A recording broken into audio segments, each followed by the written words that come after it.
people underestimate the fact that we're in a bit of a trust crisis. People are so worried about being scammed or ripped off because either they've got a bad story or a friend's got a bad story about some service provider or something they bought online or whatever. There's a vulnerability with social media when you're showing the team and yourselves and you're constantly showing up, that it's almost like it'd be hard to do that if you were a bad service provider. You're listening to the Financers Podcast. 1, 2, 3, listen. Equipment-wise, how much would you guys have spent a bomb on equipment, wouldn't you, or not? Yeah. In the beginning, yeah. And then it definitely can, like, there's always something new. There's always like, we should get that camera, we should get this thing. And it's like, when do we get that thing? Like, you know, do we get that now or do we do that in a few months' time? Do we really need it? Yeah. But how often do you guys do like a review your P&L, like review actual cash flow, balance sheet? Every Monday. Okay. Yeah. So weekly. Yep. And you're religious with that? Yep. Okay. Yep. yeah, we actually do it like a, me and Ben go off like what we are in the business. Like I'm like the GM. Yep. Ben is like, well, we need to find a title for you. It's CTO, like, it says here. well, it's like head of finance, admin, CTO, and the rest. Well, yeah. Sounds to me like you've got too many roles and responsibilities in your basket there, Ben. There are a few things. It might be the nature of being a small business that you've got to wear about 8,000 hats. Definitely. Yeah. Jobe's got a fair few on your plate as well. General manager's just the GM is a nice way to put it Yeah, catch all. But we did a thing where we were like, I think with our stuff, so Ben reports on the finances once a week and I do like a general management report and we it's sort of like our own little mini Is it a report governance to each other? Yeah. Yeah. No one else in those meetings? Not at the moment. But the plan is for us to really tune it in, get the reps in, treat it like it's a room full of people. And then as that room starts to fill up, we're in good stride so they can start to follow along. All right. Well, I think we've already started, guys. Yeah. Let's restart. So today's guests, Jobe Neal, General Manager, co-owner at Recreate. Ben Cook, CTO, Head of Finance, Admin, and the rest, also co-owner at Recreate. Thanks for being on you're not really the other side of the camera because you guys do plenty of your own content. So this is not your first rodeo, Ben, is it? Not my first rodeo, but I definitely enjoyed sometimes getting in front of the camera. Yeah. What about you, Jobe? You enjoy being in front of the camera? I do. I feel like podcast is another thing though. I've only been like on a few podcasts because I feel like it's a slightly... Sure. I see your content all over the place. They just short. Yeah, okay. just clips. Yeah. So in terms of actually sitting down in a longer conversation, it's probably... I've only done like a handful of those, I reckon. Okay, well, I think you know what's to come anyway, because I think given the fact that you guys do our podcast editing and publishing, I think you know what's coming. But I want to start with a question, and you guys can answer this however you like. And I took this lead from you, Jobe, because I remember you telling me that you should sort of open your conversations with a question, and hopefully we conclude this conversation today. We'll have gone some way to answering it. But I was thinking this morning, I was in the sauna, and I was thinking, when was it that every small business all of a sudden need to have their own media division?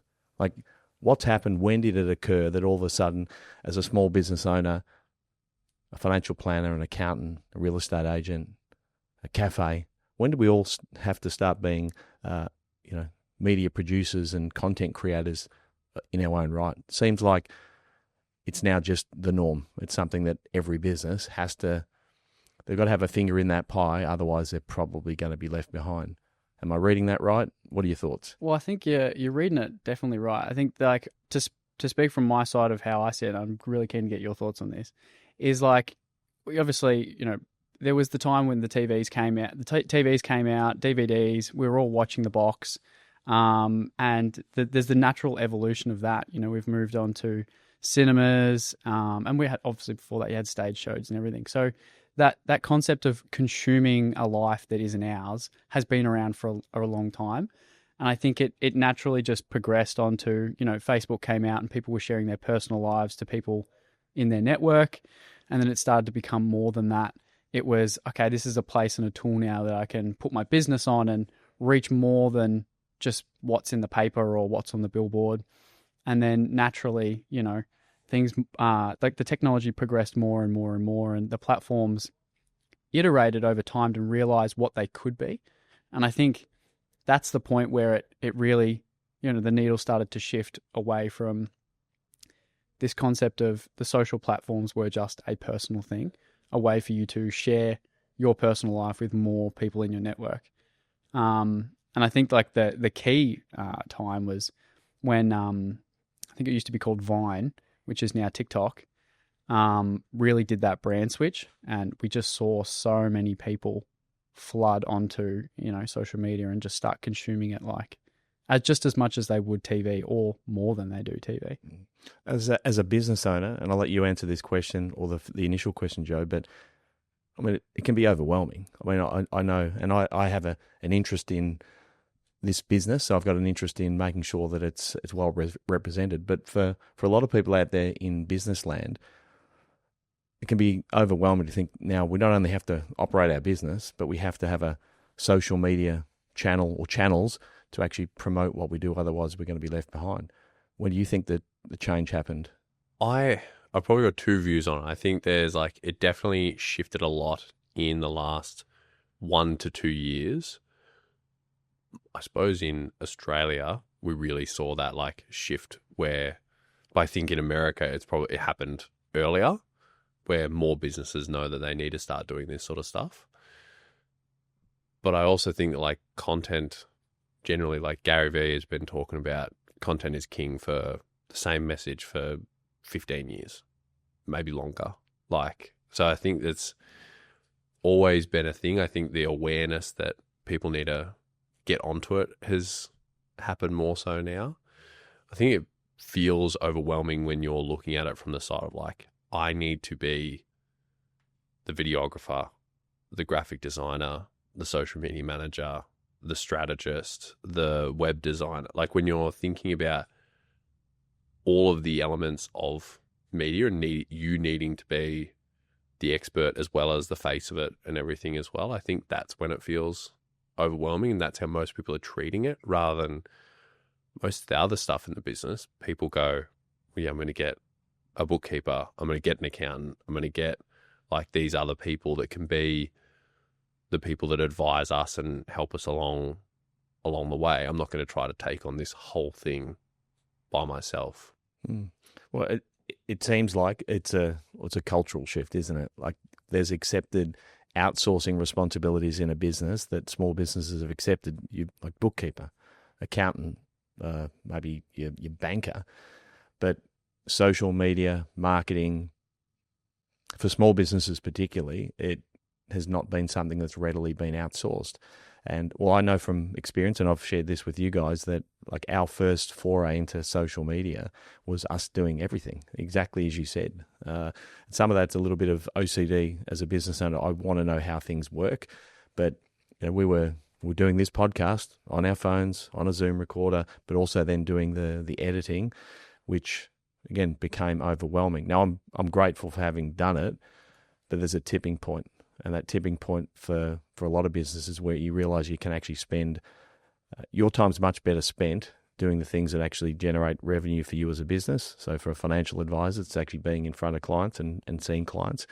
And I'm still learning, but I think that for those people listening today, realizing that there's a tipping point where you've got to question whether you're spending the right amount of time on the right things. And maybe this is a question for you, Ben.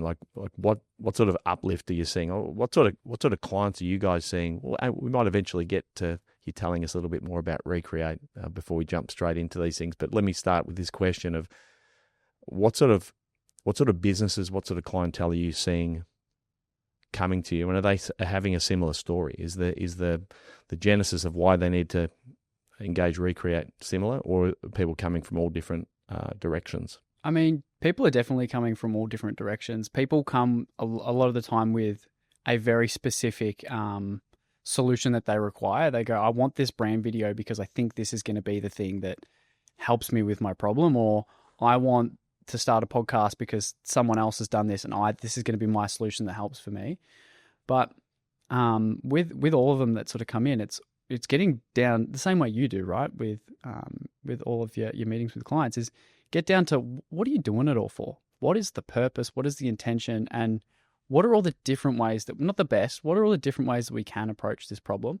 And Jobe's really good at this and just picking people's brains apart and ideas apart and then putting it back together and going like, great, like you've said all this. What's the best way to go about it? But yeah, to come back to your question, the people come with so many different requirements, but it's usually around, we say sort of two things. We're either helping someone with a bit of a lead nurture sales sort of solution. They've already got a pre-existing sales process, or they don't have one at all, or they haven't got a brand and they want to amplify what they're doing in sales. Or they've got a culture issue and they're really trying to acquire more talent and either spend less on recruitment or just promote their culture. That last one, because I remember you talking to me about that, Jobe, and I hadn't thought about that in terms of one of the motivations, the why of creating content, which was most of us are looking for talent. We're looking for talent in our particular fields, and we do spend an enormous amount of time, trying to recruit. But one of the best ways, or one of the things that a potential employee would like to know, is what's this business all about? They want to have a bit of insight and not have it a surprise 3 months after they've joined an organisation. And that has stuck with me, that our social media has many target audiences. So, your ideal client, the people that actually need, for us, the people that actually need financial planning advice, but also it's an advertisement. It's it's a bit of a billboard, like a walking billboard of who we are and what we do and our cultural values.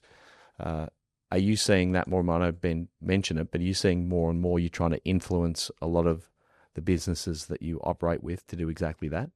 Yeah, definitely. Because a lot of the businesses that we work with, like it's like a seesaw, right? Like if they do really well on bringing in new business, suddenly they need more talent. And like, it's like this thing that is always going up and down when you're a growing business that wants to like continue on. And it's a lot easier.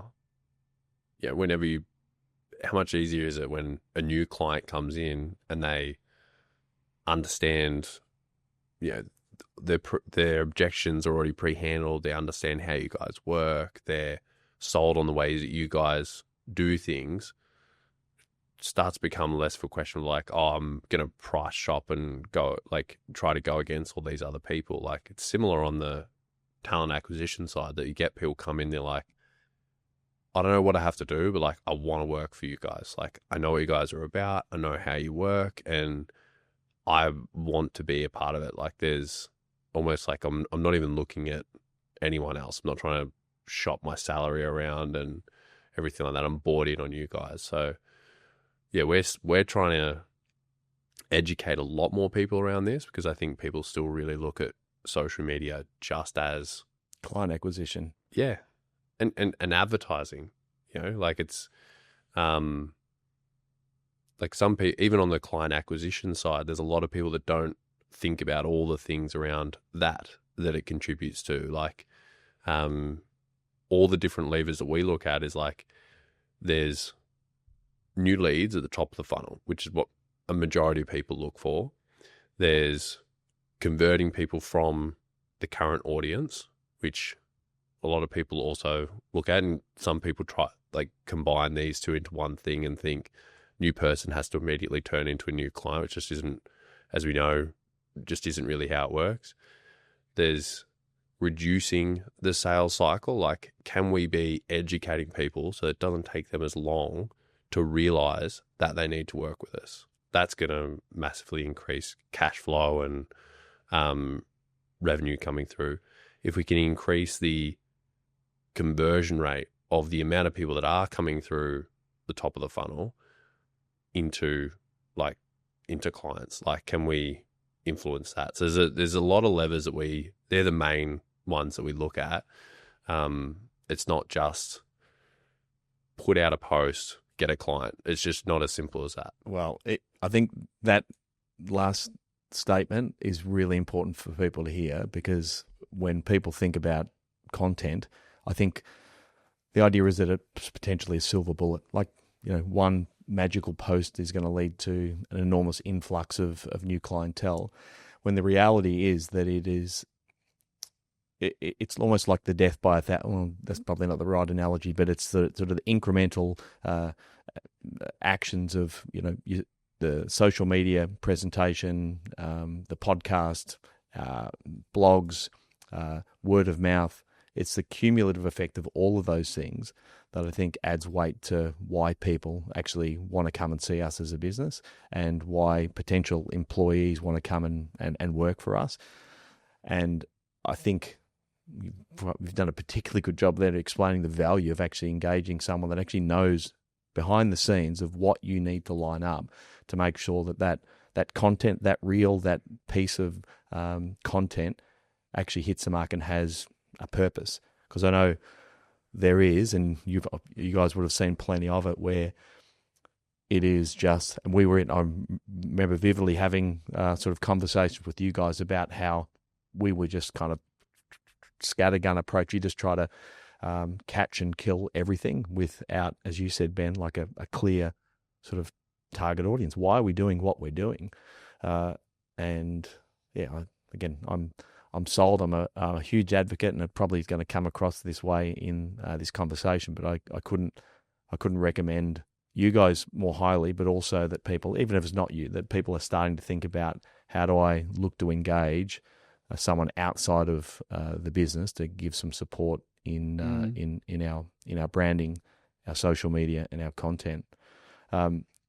Maybe just on that, there's like a real sense of false success that I think business owners can get really trapped in, and by doing it themselves. Like, we speak to brands all the time where they've done it on their own and they've got really good validation in views and followers, and they're like, I'm doing really well, I don't need your support.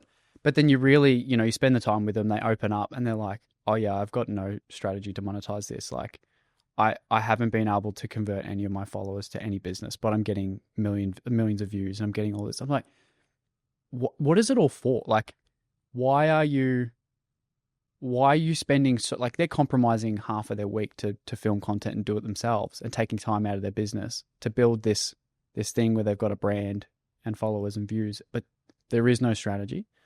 And I think that's the real false sense of success. Like, a lot of people can get to go, oh no, I'm doing really well, and I just need to get to, the 150,000 followers or 1 million followers, and then I'll make the money. It's the someday, one day. It's never going to happen. Like, you just need to have this solid foundation and a plan at the start, like Jobe lays out with all of our clients, because he's the head of strategy.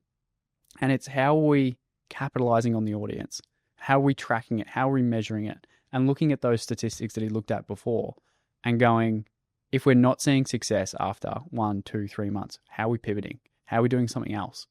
Because it's not just about, we call them the success metrics, but it's not just about follower growth and overall views. It's engagements. It might be click-throughs on your bio links. It might be responses from new messages that go out to followers. Whatever your KPI stack looks like. But yeah, I think that's an important point for people to think about. Yeah, I think it's almost the dopamine hit of, we've been conditioned that you win if you get likes. And it makes you feel good. Yeah, makes the ego sort of perk up and think, oh, people are they're into what I'm talking about, but are they really? Like, if in business, which is probably the ultimate measure of success, isn't it? Is it actually converting to new clients that want to do business with us and love what we do? If not, to your point, Ben, what is the purpose? Yeah. Now, the two of you just didn't emerge in the last 12 months as media moguls. Tell us, let's backtrack a little bit, and I want to hear a little bit about the genesis of the two of you, your businesses, or you individually, but also how you came. Because Recreate is a relatively new amalgamation of the two of you. So, Jobe, I'll start with you. Give me your highlight reel of your life, mate, leading up to this point where you're sitting next to your good mate Ben. Sure. So I started straight out of school. I went studying law and commerce. I was very much watched that show Suits and was like, I want to be Harvey Specter. I love that version of it, and hated uni. Like, I was just the worst student, and I was like a relatively good student when I was in school, but university, I was not loving it.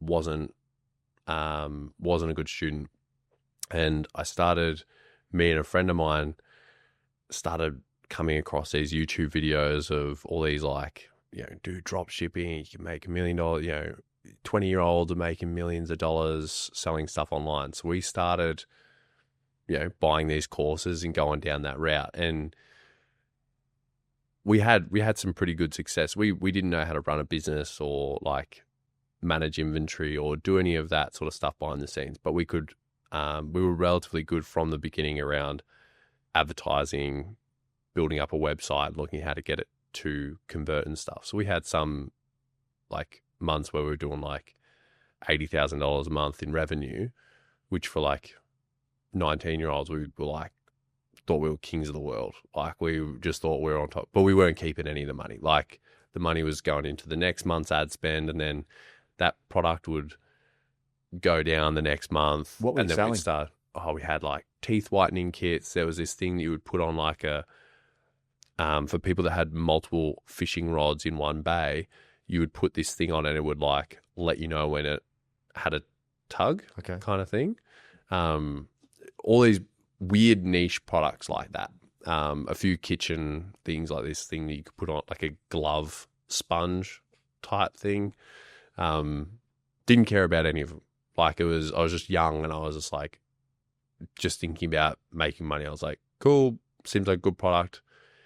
And we were watching these courses and they were like, this is what, Kmart and Target and all these places do anyway. Like, it is what it is, but, weren't building a brand. So after like 2 years of doing that and relatively sort of not having anything after the 2 years and sort of going like, am I just going to do this over and over again? Like, I'm just going to continue to start. I really understood at that point the power of brand and having something that could, you focus on one thing and it just compounds over time. So I then moved into doing like consulting. So I was just working with businesses around helping them with social media and content. I did it for probably 4 years. And at that point, I shifted to an agency model because I was catching up with people every couple of weeks or every week, depending on what package they were on.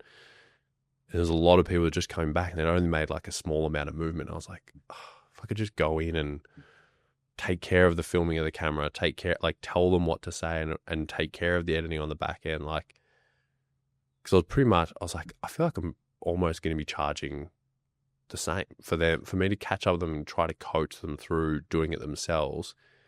It's just as time consuming for them as it is for me to just like take it off their plate. So that was the iteration there. And I started Melbourne Video Agency and I did that for 3 years. And it was around the second year, started collaborating a lot with Ben. How long ago is this? So when was Melbourne Video Agency? That was probably 3 years ago from now. And then, so about a year, 18 months, 24 months ago, started doing some more stuff with Ben. We'd known each other for a few years, just like when I was doing the consulting. Ben actually did some of my first videos when I had the consulting business. It was very funny to look back on. Oh, yeah. Because I'm absolute hoarder when it comes to content. Like, I try not to delete anything unless I absolutely have to. Yeah. We showed it to the team the other day and Laura was going like, oh, you look so young. I was like, all right, I don't look that different, but it was a bit of a stab in the guts. That's good. But yeah, and then over that period, we talked about doing more stuff together and how we could merge the two businesses together, how it would look. And it was a lot of conversation over a long period of time to make sure that it was going to work well. Because we'd done a few joint ventures and partnerships and stuff before, and they didn't work out and just wasn't, because the groundwork wasn't there in the beginning. So we really made sure we took that time to carve it out, like carve the pathway and make sure it was going to be really smooth. And middle of last year, we joined the two businesses together. We kept Recreate as the name. And I merged all my clients and team into Recreate, and it actually, the two teams and how we operated actually went really, really, really smooth, all considering. You know, when you bring two teams together and two different ways of doing things, it can often be met with a fair bit of conflict, but no, it went really, really well. Yeah, joining with another business, it can be sometimes two bulls in a paddock with very different views, but sounds, well, I can see it, that you two operate particularly well together.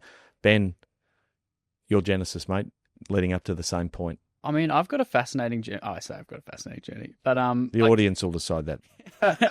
we'll see.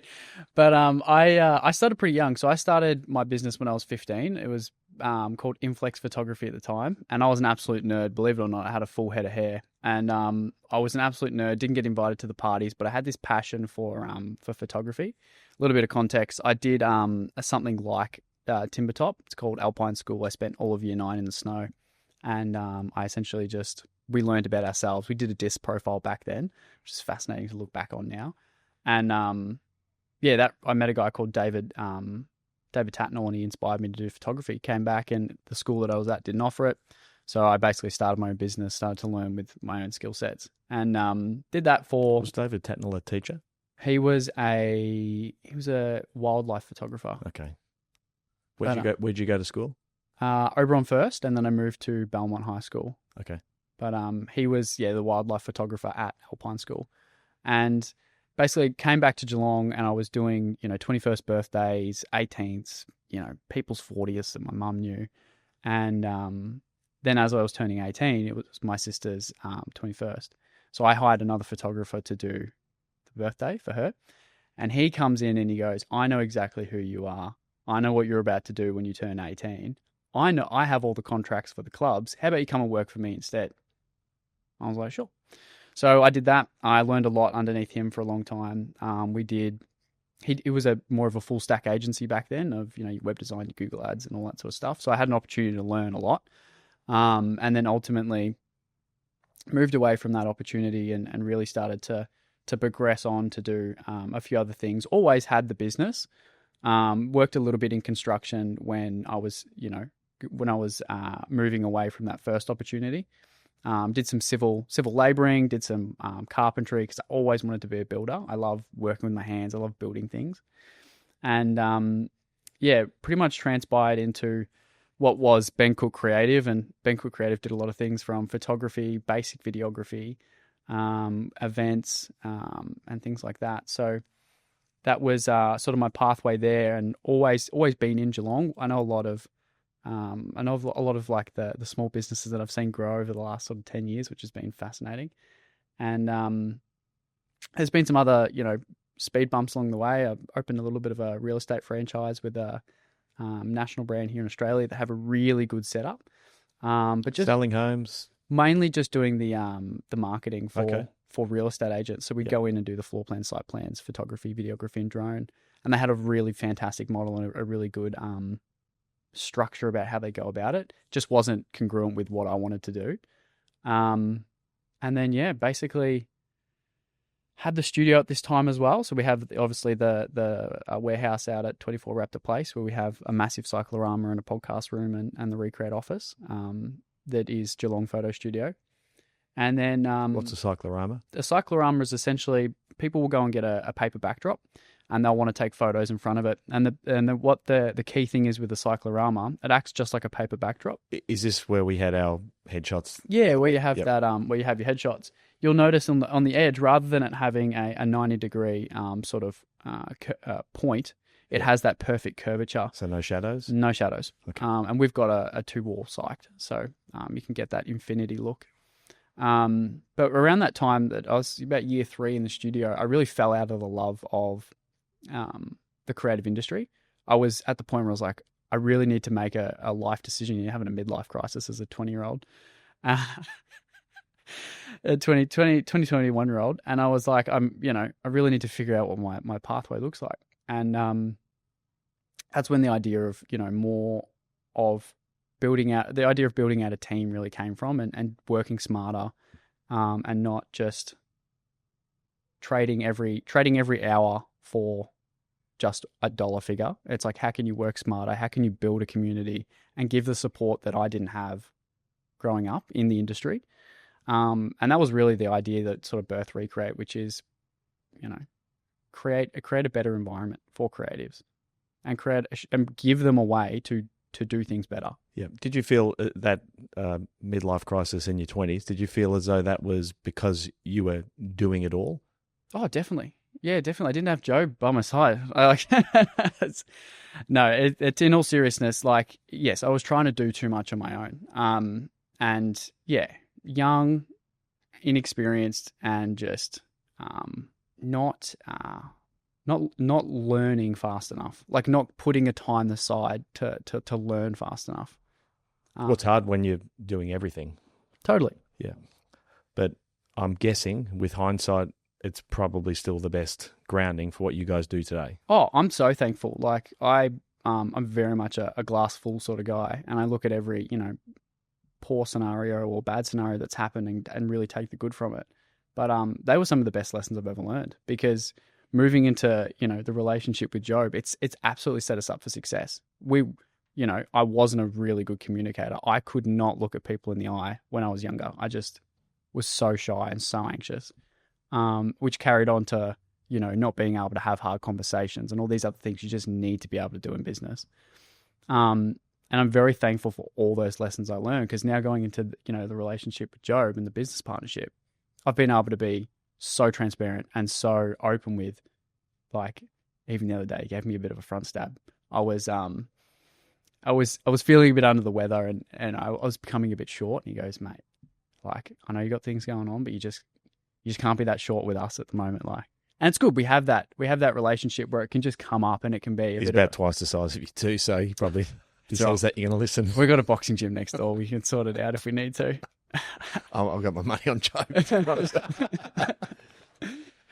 We'll have to start a wager. But yeah, it's been really good to take those lessons and not. Yeah, I'd love to see you guys punch on in the boxing gym next door. Have you We actually said to the I was speaking to him this morning because I was doing a lesson with the guy, and I was saying, can we bring the team in here? Because I feel like there's a lot of videos we have in mind for it, and the team are really keen. He's got this like almost like I don't know what you call it, like a big vest type thing. Yeah. Basically, like people will like just hit body him. punch and body. Yeah. The team are very keen for me and Ben to put that on and them to be able to let out a little bit of frustration on us. So we think that'd be. I like that. That might be a funny video we get to do. Yeah. I think that something similar would be well received here. I'm pretty sure there'd be a team out the back that'd love to. We went paintballing a couple of weeks ago on the Friday. Were you targeted? It was heavily targeted. Heavily targeted.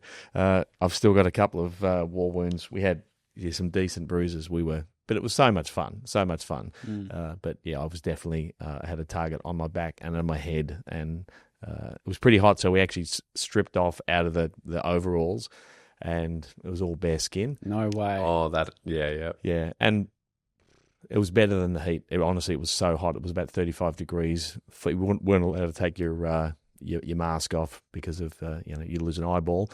But yeah, we've got some pretty serious bruises. We'll have to share some of those. I think we've shared some on social media, but we'll have to share a few more.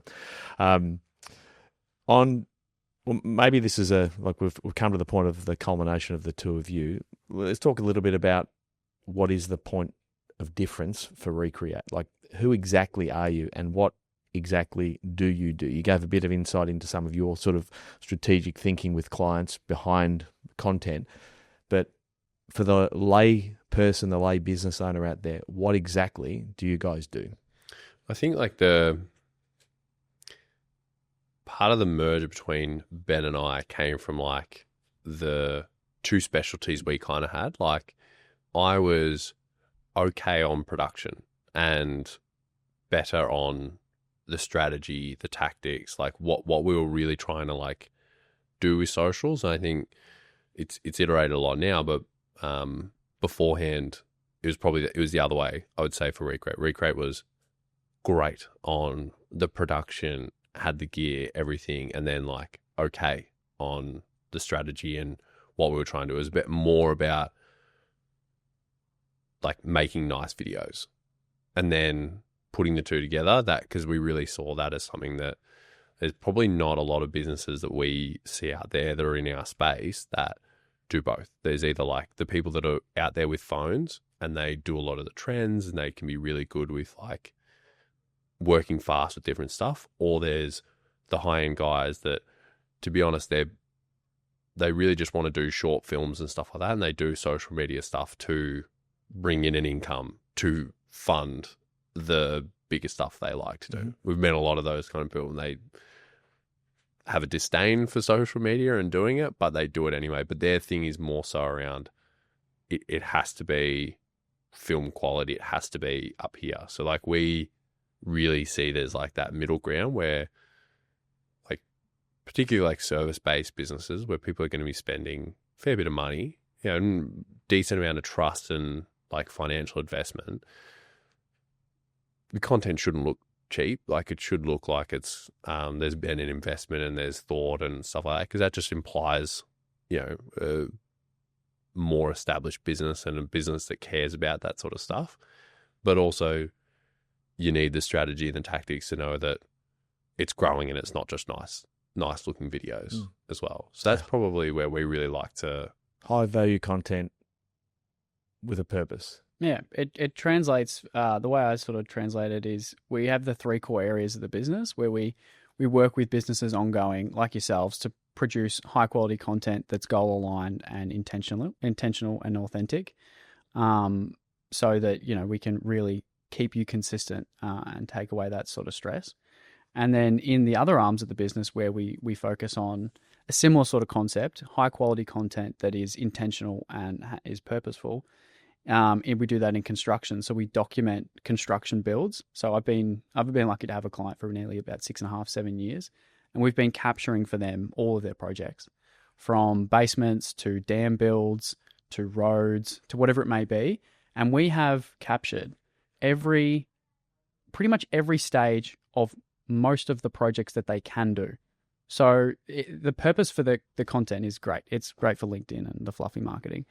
But we've got really good case studies where they use it as visual maintenance records, where they've handed over a job. The builders come back 90 days later and said, handover wasn't done properly. The road wasn't perfect.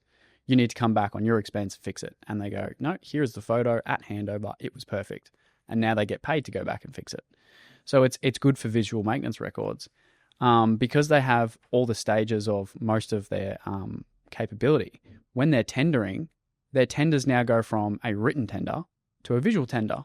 They go, look at the quality of our work. Look at how we approach all the different stages, rather than read about it. Was that an evolution out of the property business that you started? It was just drawing the learnings from all the areas, and they've been able to implement this now. Where one particular client's winning more tenders than they've ever won because they're just getting so many jobs where they go, oh, we've got an album for that. We've got an album for that. And then there's other really good, just more peace of mind things. You know, as you build a scaling construction organization, you as the management team and the directors can't get to every job. So we go out to sites for one particular company about 3 to 4 times a week, and they have sites from Geelong to Sunbury to Frankston, and we'll go and visit them. We've got pilots across Australia through an existing network, and it's peace of mind for them. Every time their album comes through to their email, they get the peace of mind to go, the site's clean, the boys are on track, and I know I've seen the site. So if the project manager calls me, I can go, I've seen it. And there isn't that little voice in the back of your head that goes, oh, I just wonder if the boys did that thing. So no, you've seen it. So that's a big part of what we do as well, is that construction capture. And then like any sort of video production and photography production business, there are people that just want to work in a once-off arrangement, that want just portraits, or they have an event in Sydney or Queensland that they want us to capture just for that once-off arrangement. Whatever it may be, you know, brand videos, testimonials, or anything like that. We work in that once-off arrangement as well. What is he? I'm going to throw back at you what you asked of me. What is your ideal client? Who is the ideal client for Recreate? What does they look like? It's one where, like, we're still pretty industry agnostic at the moment. Like, the main people we tend to get on board are I'd say it's professional service businesses that are Useless looking- at doing their own media. Well, it's just like you said, it's like if we just focus on what we do really well and fix all parts of like our process around that, we'll just scale that part. We don't need to hire a videographer, a graphic designer, and all that sort of stuff. So, those are definitely the people that we like want more of. But we are sort of finding, with the construction side of things, that it's not just the going out and doing the visits and then handing over footage. More of them are now coming as well, also wanting that like ongoing support and starting to talk about that strategy of like, well, what are we doing with socials and what are we putting out there? Probably more so for them, we're finding they want to present as that employer of choice, and then they've got a heavy focus on attracting the right talent. That's probably more so where we're keen to play. Like when someone comes to us and they're like, I need to get clients in the next 3 months. Like I need a campaign. We need clients quickly. That's not us. And I also wouldn't advise them to go to many other advertising agencies or anything like that with that kind of a thing. Brief. There's probably something else to fix if you're in that situation. So we definitely play a lot better in that area where people are a bit more established. Yes, they might want to bring on more customers, but there are the other things at play around that it's not just we just need to create ads and put that sort of stuff out. Yeah, it sounds to me like, and very similar to our industry as well, where those people who want to focus straight away on the tactics without actually having, to Ben's point, a vision of the strategy, we find, like even in financial services, those clients that are actually more inclined to look long-term and develop a strategy that they can work towards and have discipline around is a much better client than the client comes that wants the very quick sugar fix win of, listen, there's a great investment, I need you guys to sort it out. Maybe tends to be very high risk, low return. That tends to be the outcome there, and it's not built upon longevity and a long relationship. Ben, how would you answer that question of ideal client, either differently or concur with what Jobe had said?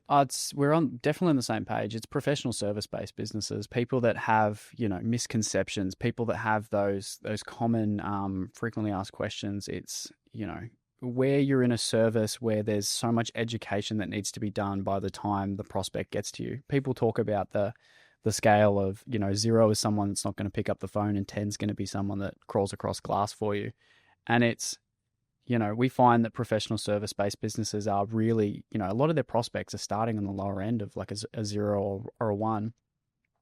And, they're having their discovery meeting, and then they're sending brochures, and the brochures don't get read, and they're doing the follow-up calls and all these things to get people along that 0 to 10 scale. So we find that those professional service-based businesses are really good.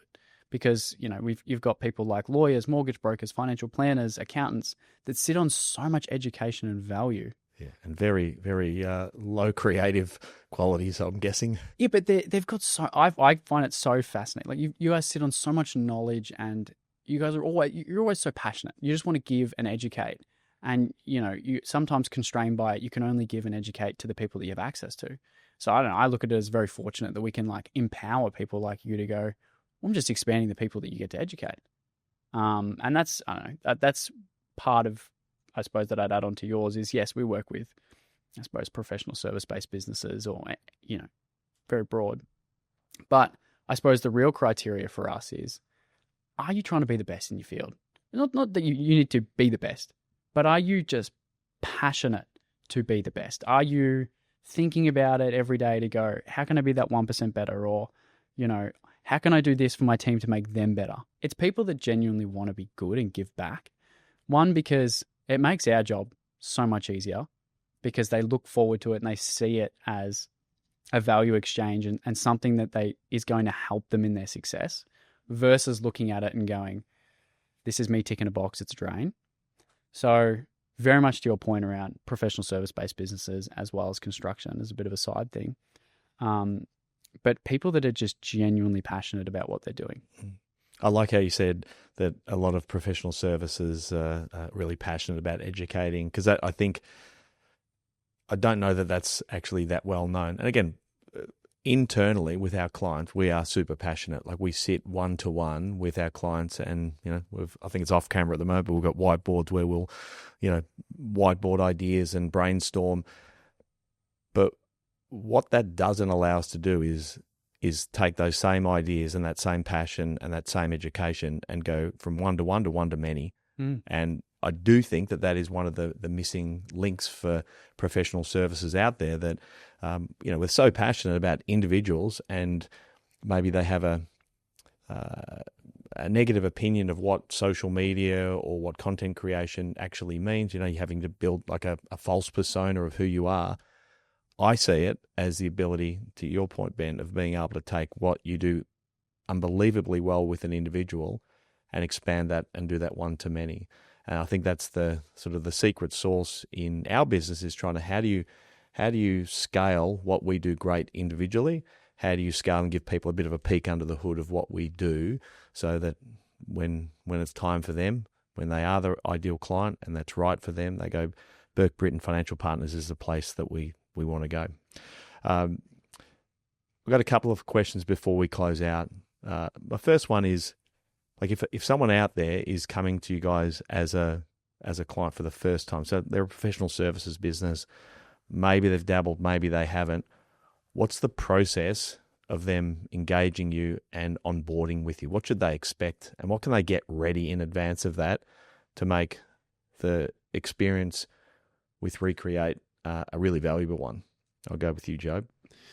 Coming in with a clear understanding of like what the client journey is. And I think that's something that is underrated. And like, some people might think like, yeah, I know like how people come to us, they come to us from over here or whatever, but it's like really understanding what that journey is. Do they go to the website? Do they check out reviews? Are they going to Instagram? Like, what is their process of coming across you in the first place? And then, similar to like, I'll go through like our process, but like, do you jump on a discovery call with them? Do you do a strategy session? What are all the steps? We really want to understand all of that, because that'll determine how we want to position a lot of other stuff. Like, people think they've got to like try to sell people on the core service, when the first step for everyone is a discovery call. So it's like, we just need to sell the chat.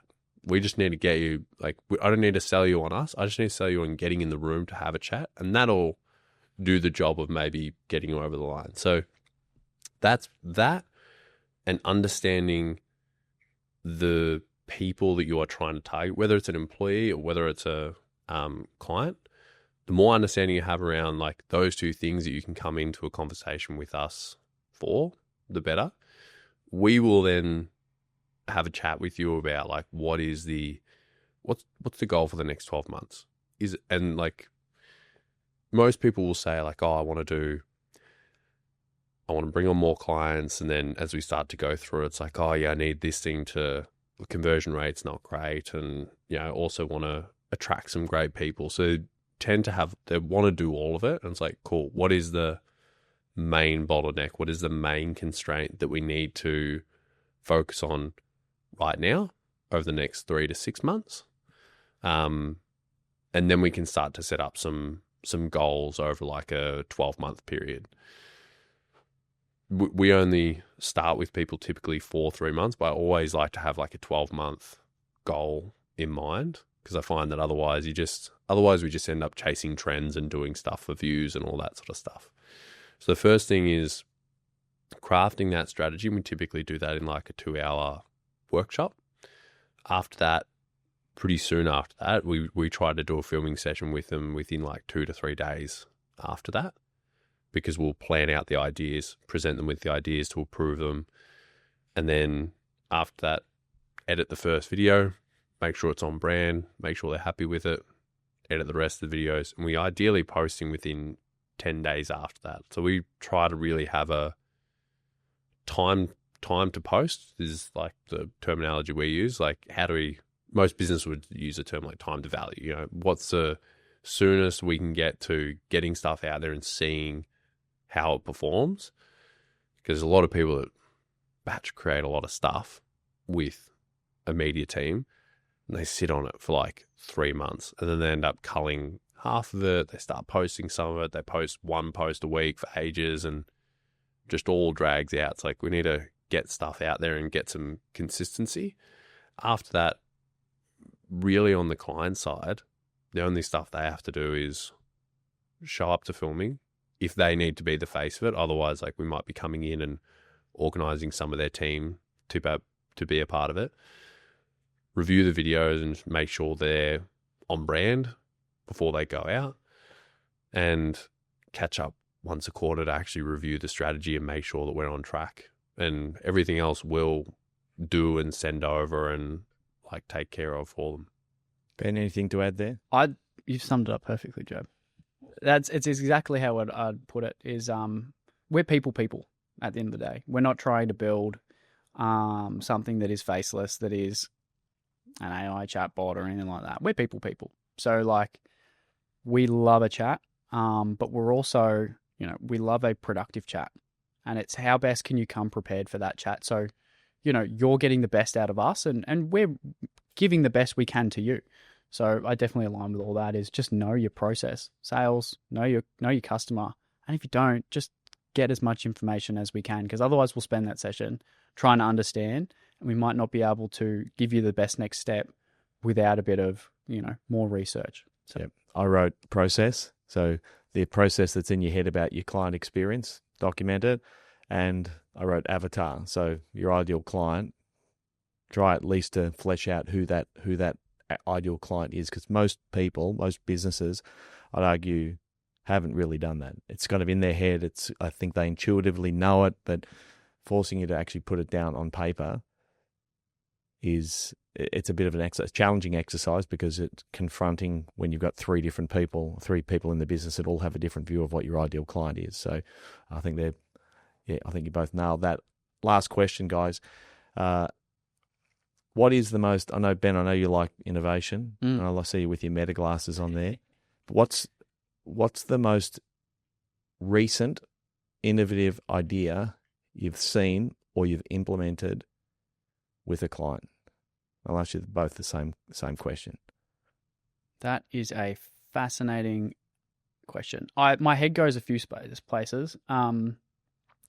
Probably the first one front of mind. I actually made a video about it the other week, which is I consume a lot of content, obviously, given the industry that I'm in, and it's great. I can put it down to research and development. So obviously, my love for building things in the construction industry, my feed is a lot of business. Don't get me wrong, but it is a lot of construction, and I love watching people just sitting in an excavator and doing, digging a driveway or digging out a trench. I love that. I really do love that. So it's no new innovation, but it's something that we've implemented with our construction clients, which is taking, multiple GoPros and attaching them in different spaces and places on machines to really get the essence, to put the viewer like they're in the machine or they're right there doing the job. And we've done that with a recent client that has had little to no social media presence before they started with us. Very established business, been around for nearly 60, 70 years, had an employee that has just gone over 50 years at the one company. So a very, very successful company. And we've implemented this type of content with them, and they've seen phenomenal success on views, don't get me wrong, but on their team's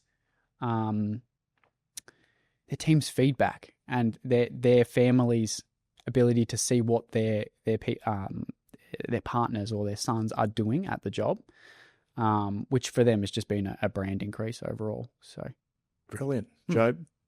Just on that one, it was like a interesting one with that business, because there was their concern in the beginning was like getting the buy-in from the team to be involved with the videos and get around it. So like it actually had a really interesting effect in that way, that you had a few more guys actually going like, oh yeah, I'll jump in the videos. That doesn't look that bad, and I like what's going.